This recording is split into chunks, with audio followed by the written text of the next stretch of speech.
Hello and very good morning to all my dear students. Dear students, this is our last 12th lecture and today's topic is characteristic features of nanoparticle. चला चालू करू. What makes the science at nanoscale special is that such as a small scale. बघा, nano पार्टिकलचा, nano टेक्नॉलॉजीचा, nano शब्दाशी related असलेल्या कोणत्याही गोष्टीचा महत्त्व फक्त त्याच्या साईजवर डिपेंड आहे.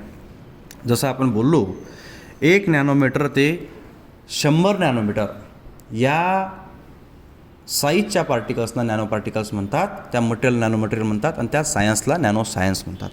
ह्या पार्टिकलचे काही स्वतःचे काही फीचर्स आहेत. आपण ते फीचर्स एक बाय एक समजून घेऊ. Colour, it is an optical property. आता कलर डोळ्यांना दिसतंच ना, ऑप्टिकल प्रॉपर्टी आहे.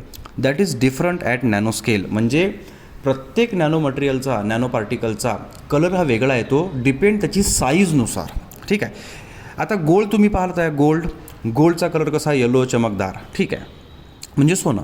पण जर तुम्ही गोल्डचे 100 जर का ॲटम्स घेतले आणि ते ट्यूबमध्ये अरेंज केले, नॅनो ट्यूबमध्ये, नॅनो पार्टिकल्स, तर त्याचा रेड कलर दिसतो. म्हणजे ज्या गोल्डला आपण येलो समजतो त्याचं जर नॅनो पार्टिकल्स 100 जर ॲटमिक घेतले तुम्ही, तर तो रेड कलर दिसतो. अशी याची प्रॉपर्टी वेगळी आहे. दुसरं, surface area. High surface to volume ratio is very important characteristics of the nano particle. म्हणजे सरफेस टू व्हॉल्यूम, जास्तीत जास्त एरिया पाहिजे. आता पाहू कसं, सांगतो example. If a bulky material is subdivided into a group of individual nano particles, the total volume remain the same but the collective surface area largely increases. बघा, suppose एवढा आपण एखादी मोठी बल्की गोष्ट घेतली, त्याचे फार छोटे पार्टिकल्स केले. ठीक आहे, त्याचे पार्टिकल केले आपण, तर त्याचा व्हॉल्यूम तर तेवढाच राहील, पण त्याचा सरफेस एरिया सगळ्याकडून बदलून जाईल. हां, ठीक आहे. With large surface area for a same volume thus small particle reacts much faster because more surface area provides more chemical reaction site. म्हणजे एखाद्या गोष्टीचा सरफेस एरिया जेवढा जास्त वाढत असेल त्यानुसार त्याची रिॲक्टिव्हिटीसुद्धा वाढते. आता पहा एक्सप्लेनेशन कसं दिलेलं आहे त्यांनी. पहा, increase in surface area with decrease in particle size. हे तर सरळ आहे. पार्टिकल साईज कमी होईल, सरफेस एरिया जर का त्याचा, म्हणजे काय, सरफेस एरिया जर का इन्क्रीज होत असेल तर. पहा, सपोज एक मोठा ब्लॉक आहे. ठीक आहे, 1 मीटर स्क्वेअर. ठीक आहे. नाव एरिया काढू. आता 6 सपोज त्याचा आहे, into 1 square metre square equals to 6 metre square. पण त्याला जर मी आता त्याला 2 यानं कापलं असं, पहा याचे जर का मग मी आता किती 1 2 3 4 5 6 7 8 भाग केले. ठीक आहे. मग पहा, आता हा जो पार्टिकल आहे, आता सपोज तुम्हाला हा जो पार्टिकल दिसत आहे, हा आता इथं पहा, या पार्टिकलच्या ही जी बाउंड्री, याच्या खालीसुद्धा सरफेस आहे, इथेही सरफेस आहे, इकडे सरफेस आहे. म्हणजे एका पार्टिकलला पहा आता किती 6 ठिकाणी सरफेस भेटू आला. इकडे 6 ठिकाणी, इकडे 6 ठिकाणी, 6 6 6 6 6 आणि 6. इकडे पहा, इकडे फक्त 6च आहे. आणि मग याचा सरफेस एरिया पहा किती आहे, 8 पार्टिकल्स झाले ते. मग तेच हे तर आहेच, इंटू किती झाले 12 मीटर स्क्वेअर त्याचा एरिया झाला.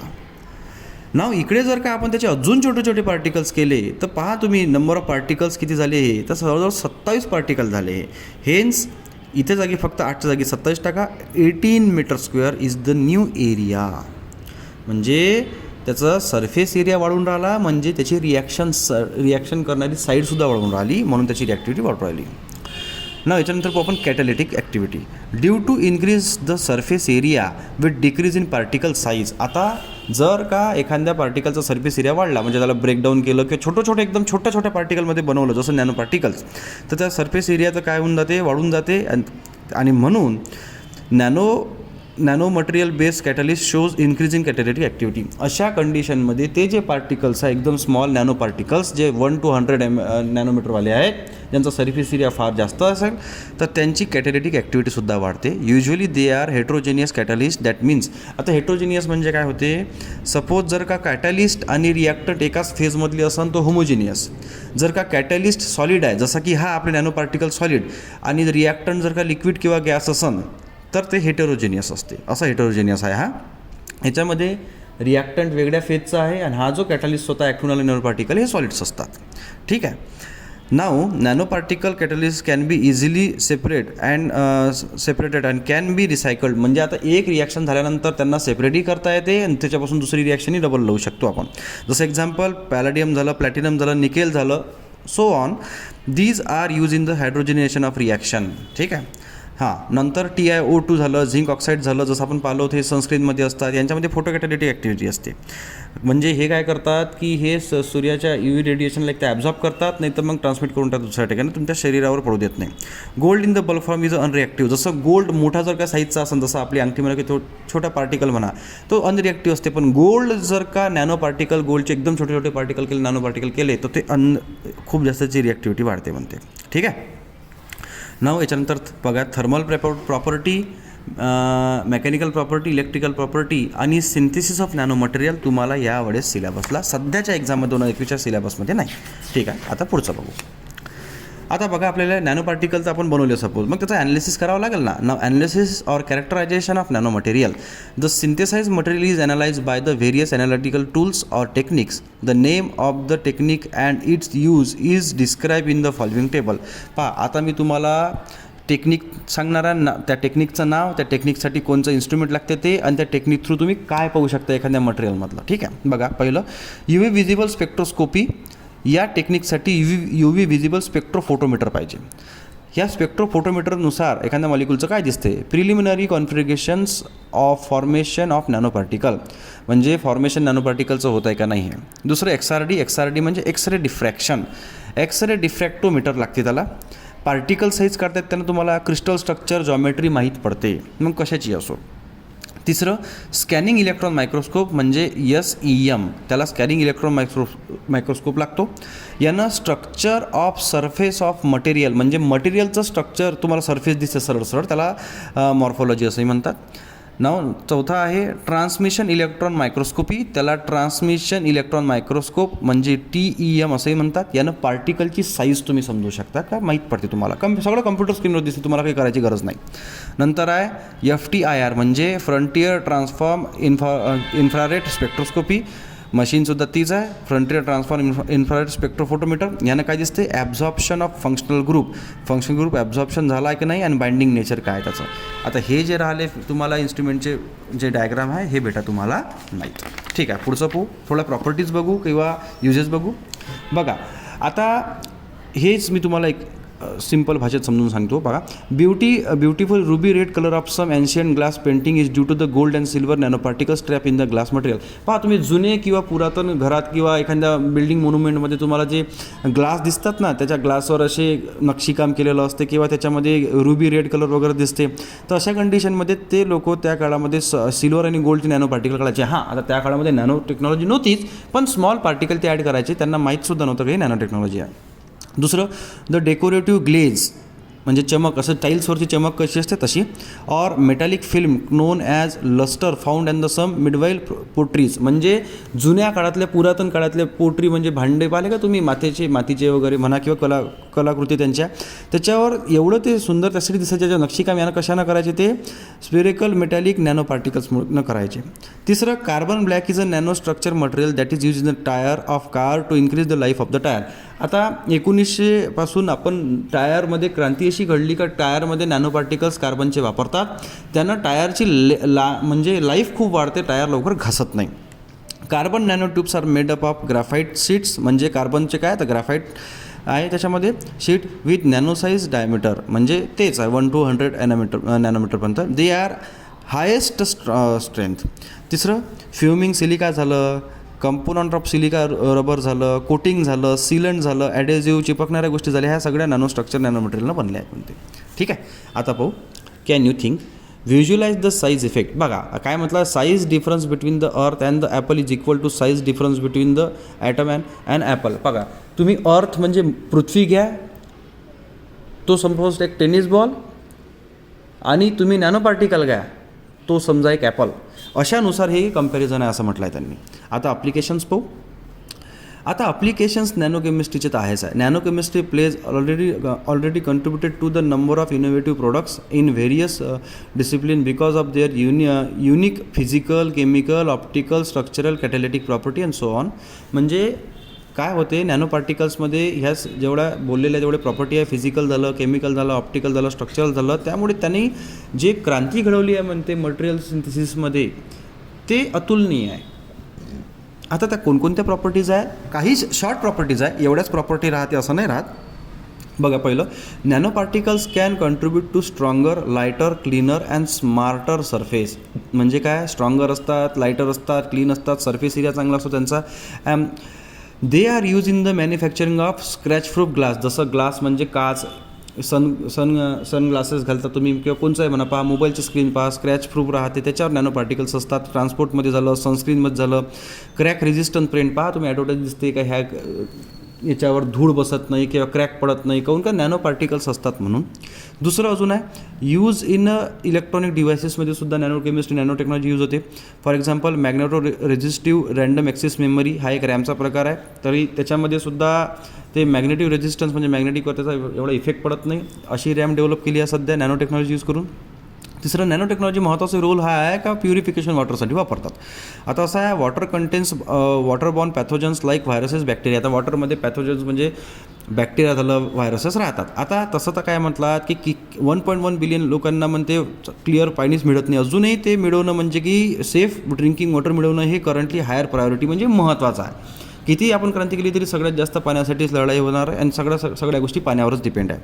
आता होते कसं, महागड्या टेक्निक वापरल्यापेक्षा यांनी असं म्हटलं आहे का सिल्वर नॅनो पार्टिकल म्हणजे सिल्वर नॅनो पार्टिकलची जर का जाडी किंवा फिल्टर जर त्याला बसवलं, जसं पाहा तुम्ही तुम्ही ॲडव्हर्टाईज बघता तुम्ही, याच्यामध्ये RO आहे, UV आहे, फिल्टर आहे, नॅनो टेक्नॉलॉजी आहे असं बोलतात.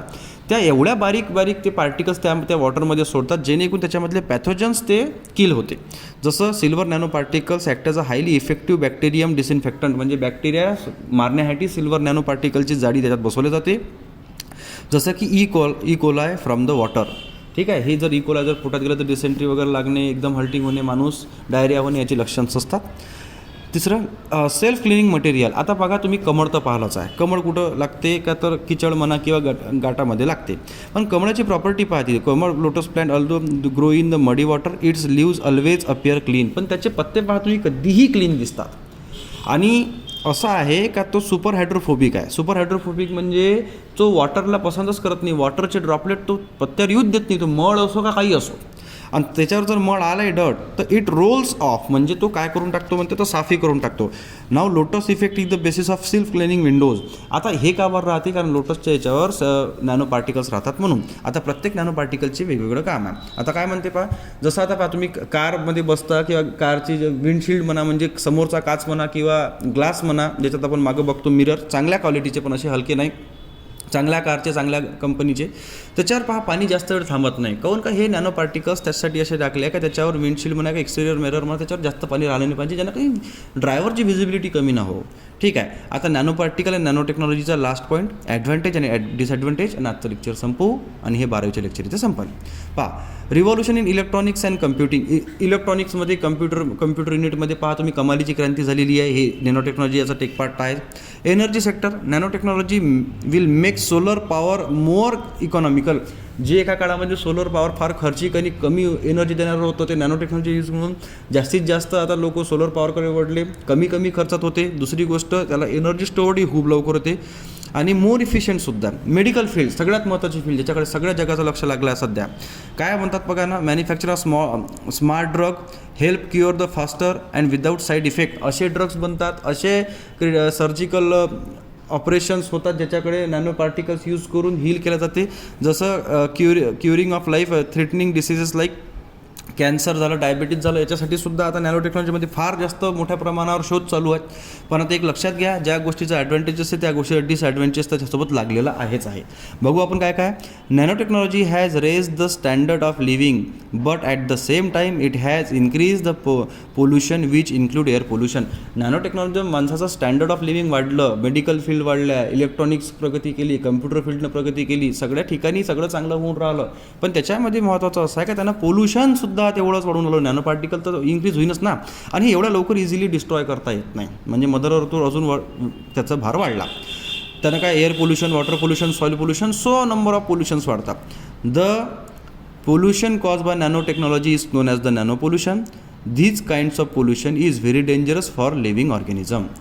नंतर nano particles can cause lung damage. लंगमध्ये जातात, एकदम छोटे छोटे पार्टिकल असतात, त्यामुळे ते लंग्समध्ये जातातच तुमच्या. Inhale particulated matter can be deposit throughout the human respiratory tract and then deposit into lungs. म्हणजे जसं कोरोना व्हायरस आता कोरोना व्हायरस नॅनो टेक्नॉलॉजी की मेळ नाही आहे त्याचा, पण जसं तो रेस्पिरेटरी ट्रॅकवर जातो, नंतर लंग्सवर जातो, तसेच हे सुद्धा पार्टिकल्स ट्रॅकवर बसतात, नंतर लंग्सवर जातात आणि त्यानंतर इफेक्ट करतात, लंग डिसीज लागते. म्हणून the characteristic of the nano particle that are relevant to the health effect are size, chemical composition and shape. आणि हे महत्त्वाचं आहे त्याचं काय, त्याच्या कोणत्या प्रकारची पोल्युशन ती त्याचा साईज, शेप, केमिकल कंपोजिशन यानुसार आहे. ठीक आहे, हे पोल्युशन करतात, पण बाकी जे आपण पोल्युशन आपण स्वतःहून जे टाकून राहिलो त्यापेक्षा तर हे पोल्युशन कमीच आहे. तर म्हणून अशा प्रकारे हे युनिट विद्यार्थ्यांना शिकण्यासाठी देतात. तर बेटा अशा प्रकारे आज आपला 12वीचा सिलेबस कंप्लीट 16 युनिटचा एकही पोर्शन न सुटता कंप्लीट झालेला आहे.